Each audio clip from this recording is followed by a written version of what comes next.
Hi everyone, in this video we are going to be implementing inverted index data structure from scratch in Python.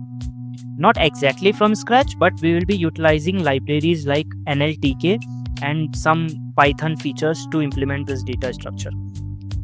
Now, inverted index, if I have to briefly explain what do they mean, is a very primitive kind of method to do searching. It was one of the earliest methods, and in fact even before the computer we had the concept of index, and that was present in books, right? You know that every books has this index which allow us to quickly look at what we want to study and then jump to that same exact page using the page number.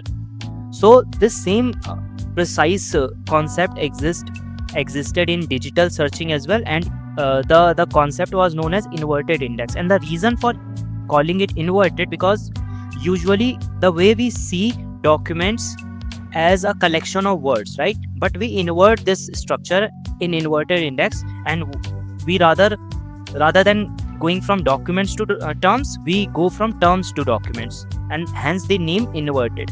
Okay, so the basic idea is that it maps words to documents for quick lookup. Why it is useful?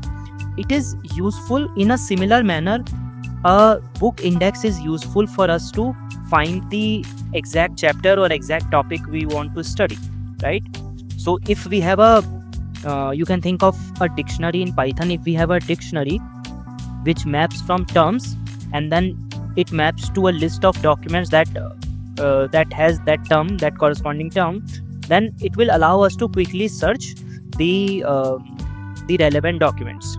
So now, without talking anything else, I think I should be heading towards this Colab notebook, which this is an empty notebook, and I'll be writing code here. So now the first thing that we need to do is we need to think about what are we going to build our search system on. Okay, so we need to think about two things. First is documents and the second is corpus. So where am I going to get this corpus and documents? Since we will be using NLTK, let's use NLTK's inbuilt Shakespeare corpus. Now Shakespeare corpus has got about 9 I guess books which are present with NLTK. We can utilize that and consider each of the books as a separate document, and let's try to build a inverted index to search for the relevant books based on a given query. Okay, so let's try to do that.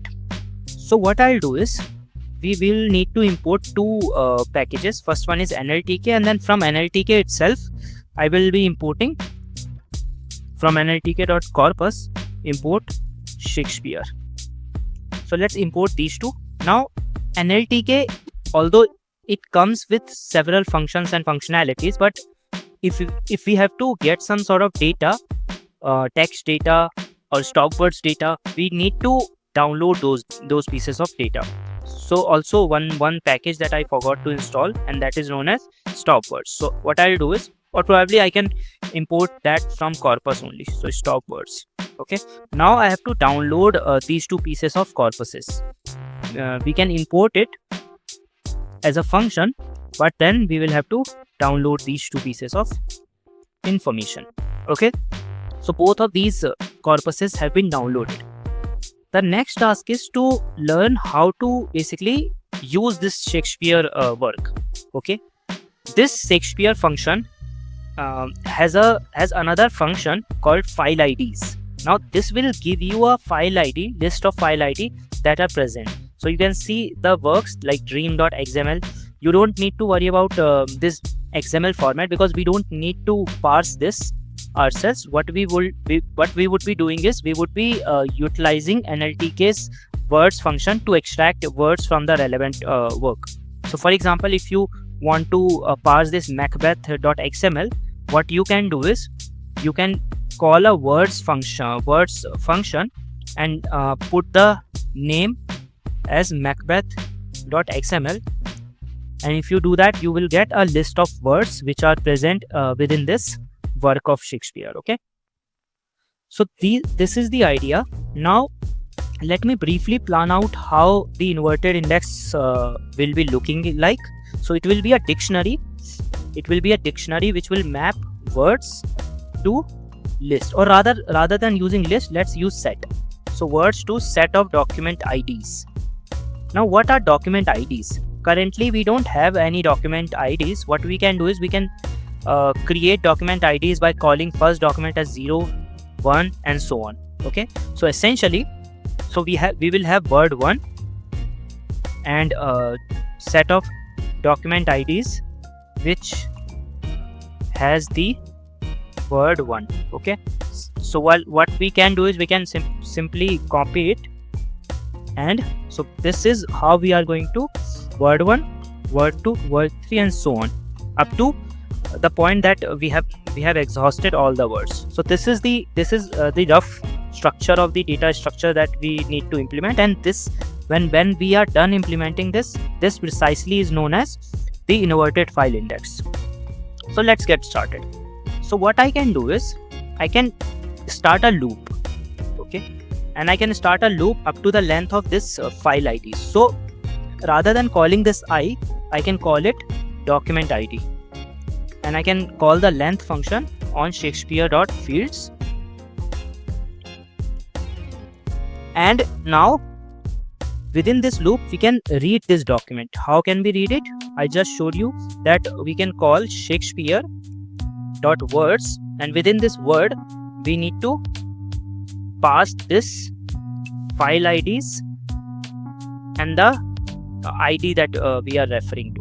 Okay, or I think alternatively a clean implementation would have been that we did something like enumerate, and we just passed Shakespeare file ID, and then I can call doc ID and doc name, and then rather than doing this I now can simply pass doc name, and this is much cleaner. Okay, so I can do something like I can save this into a list called raw words.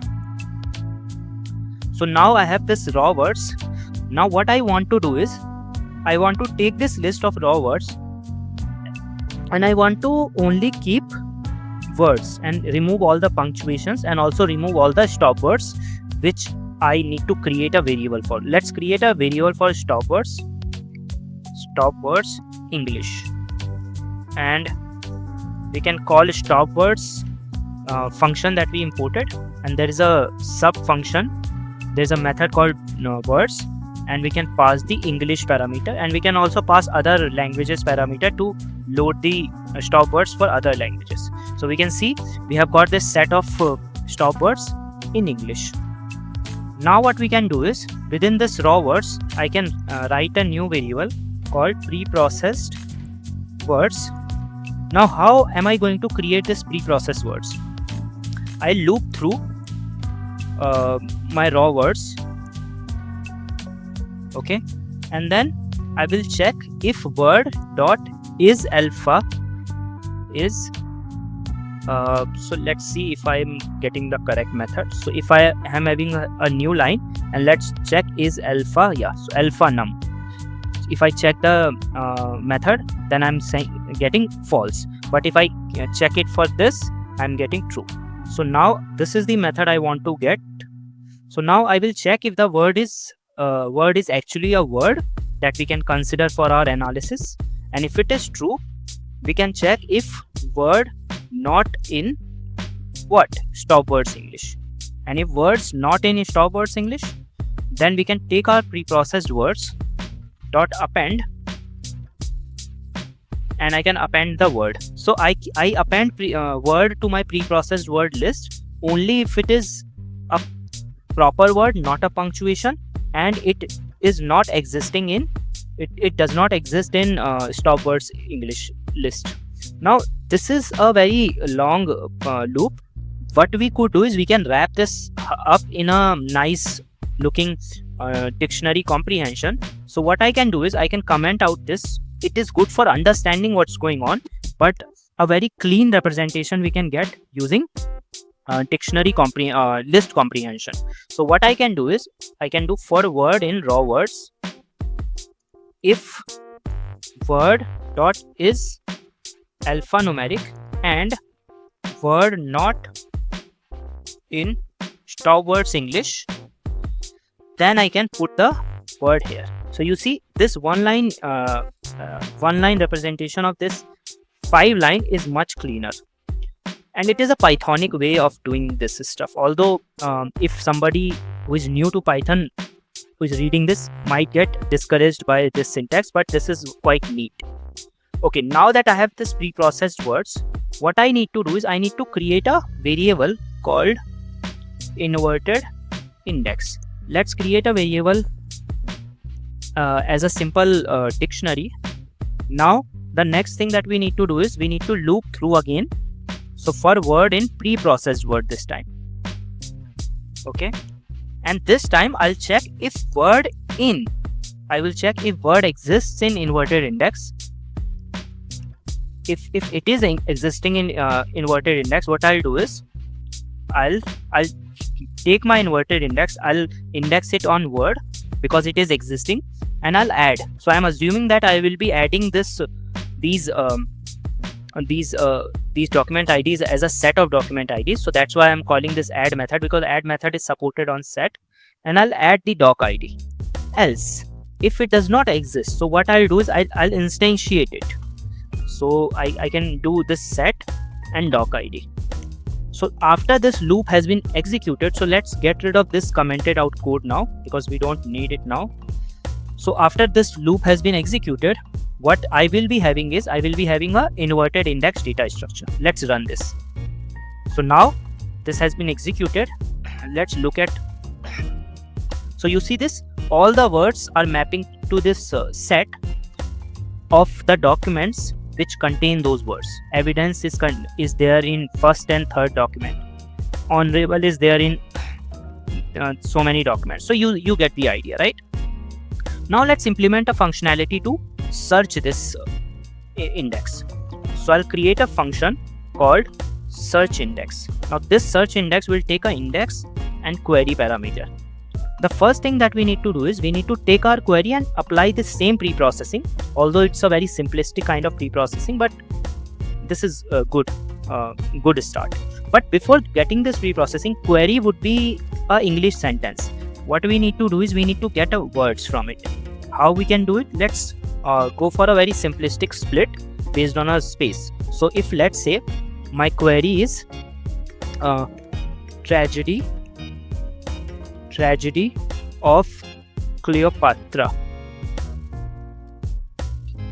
Tragedy of Cleopatra. Then I can basically okay. I think I needed to do one more thing. I needed to store this in lower form. That's why. Okay, let's rerun this. Okay, and yeah, this time it will be good. Okay. So now, but I'm still seeing some words with, maybe they are, why they are not changing. 1 second. Okay, I see. I did not reinitialize it. Yeah, so now it should be fixed. Yes, this is fixed now. So now we have this inverted index which stores the words in lowercase. So now once we have this pre-processed words, I get the words and pre-processed words. Now what we need to do is we need to create a list of doc IDs. So what I'll do is for word in pre-processed words, I'll just check my index. So I'll try to get from this index the word. Why I'm not using the index, the dictionary indexing method like this? The reason for that is because if a word is not present in the dictionary, it will throw the error. So if index.get returns something, then it's good. Otherwise, I'll just return a empty set, or rather I should say a set, empty set, because otherwise it will interpret that curly braces as a dictionary. So index.get, I'll get the word and I'll append this within this list. So now after this is executed, what I want to do is I want to call a intersection, which means a common basically common documents across all the words. Okay, And currently I'm doing this in a very simplistic manner. I'm assuming that there is no negation. Query is very simplistic query, because user might also say that I don't want a given term to be not included. In that case, I'm just assuming that those type of situations will not happen. Although to tackle those type of situations, we will have to implement some sort of query enhancement mechanism, but we are good for now. So I'll just unpack all the sets by doing this cool syntax, Python syntax. What it does is it just takes a list of elements and it unpacks it as and passes it as the argument. So now it will return the intersection, that is common documents. So now if I take my search index and take my inverted index and pass it here, we already have defined a query, and if I run this, we see a empty list, empty array. The reason is because I misspelled tragedy. Let's again, this is a very simplistic search based system. Any misspelling will not be taken care of. So I hope it Cleopatra is also like this, but I think this should have matched, right? So something is not going good. 1 second. So let's try to print debug this, and let's try to print preprocessed words. Oh, I see. This is accessing raw words. What I need is words. Okay, so that was the issue. So that's how print can be used for debugging purposes. So now you see, now that we run this, we are seeing that document number 0 and document number 7, which essentially means document number 8, are the correct document, which is A and C and R and J. I hope you got the whole gist and process. Now this search function can also return multiple documents, as it is doing in this case. It can return maybe 5 documents. In those cases, we can also implement re-ranking feature based on document frequencies, but I will not cover that in this particular discussion. But I hope you get that point. The purpose of re-ranking would be to basically re-rank these documents in terms of relevancy, and that relevancy itself is a very broader term and it has to be defined clearly. So yeah, so that's it for this video. I wanted to show you how you can implement this inverted index feature and how you can do a very simple search based on that. So let me know your feedback, and if you think anything can be more elaborated, and if you think if you want me to cover any specific topics from this discussion or any other discussion in NLP or in general anything related to search, do let me know. Have a nice day.